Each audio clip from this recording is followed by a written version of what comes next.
যুক্তরাষ্ট্রের ফ্লোরিডা অঙ্গরাজ্যের বিশ্ববিদ্যালয়ের পিএইচডির শিক্ষার্থী নিহত জামিল আহমেদ লিমনের সঙ্গে নিখোঁজ আর এক বাংলাদেশি শিক্ষার্থী নাহিদা সুলতানা বৃষ্টির প্রেমের সম্পর্ক ছিল।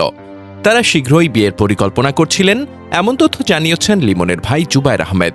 লিমনের ভাইয়ের বরাত দিয়ে সিএনএনের প্রতিবেদনে বলা হয়, বাংলাদেশে পরিবারের সঙ্গে কথা বলার সময় বৃষ্টিকে নিয়ে লিমন অনেক ভালো ভালো কথা বলতেন। লিমন বলেছিলেন তিনি বৃষ্টিকে প্রেম নিবেদন করেছেন এবং তারা দুজন বিয়ের বিষয়ও ভাবছেন। জুবায়ের বলেন, লিমন বলতো বৃষ্টি খুবই ভালো মেয়ে, তার অনেক প্রতিভা আছে, যেমন তার গানের গলা ভালো তেমনি রান্নাও করতে পারে। লিমন 2 বছর ধরে নিজের থিসিস নিয়ে কঠোর পরিশ্রম করছিলেন বলেও জানান তার ভাই জুবায়ের আহমেদ। জুবায়ের বলেন, আমার ভাই খুবই ভদ্র এবং খুবই সাধারণ একজন মানুষ ছিল, তার মুখে সব সময় হাসি লেগে থাকত। পিএইচডি শেষ করে তার বাংলাদেশে ফিরে আসার ইচ্ছা ছিল, কোনো বিশ্ববিদ্যালয়ে শিক্ষক হিসেবে কাজ করার ইচ্ছা ছিল। স্থানীয় তদন্তকারী কর্মকর্তারা বাংলাদেশে বৃষ্টির পরিবারকে টেলিফোনে জানিয়েছেন, লিমন ও সন্দেহভাজন ব্যক্তির ভাগাভাগি করে থাকা অ্যাপার্টমেন্টে যে পরিমাণ রক্ত পাওয়া গেছে তাতে বৃষ্টিও হত্যাকাণ্ডের শিকার হয়েছেন বলে ধারণা করা হচ্ছে। বৃষ্টির ভাই মার্কিন সংবাদ মাধ্যম সিএনএনের সহযোগী সংবাদ সংস্থা WTSP-কে ওই তথ্য জানিয়েছেন। শুক্রবার হাওয়ার্ড ফ্রাঙ্কল্যান্ড সেতুর কাছে পানিতে বৃষ্টির সন্ধানে শেরিফ অফিসের মেরিন ও ডাইভ টিমকে তল্লাশি চালাতে দেখা গেছে। শেরিফ চ্যাট ক্রনিস্টার এক বিবৃতিতে বলেছেন, এটি অত্যন্ত উদ্বেগজনক একটি ঘটনা যা আমাদের পুরো কমিউনিটিকে নাড়িয়ে দিয়েছে। 16 এপ্রিল লিমনকে তার অফ ক্যাম্পাস অ্যাপার্টমেন্টে এবং বৃষ্টিকে ক্যাম্পাসে শেষবার দেখা যায়।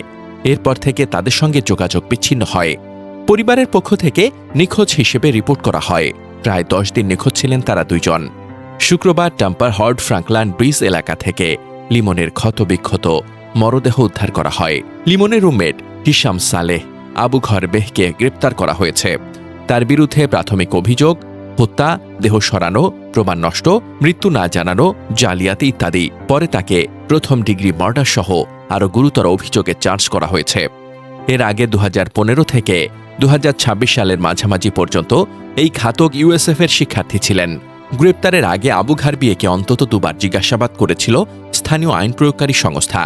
শুরুতে সহযোগিতা করলেও বৃহস্পতিবার থেকে তিনি অসহযোগিতা শুরু করেন।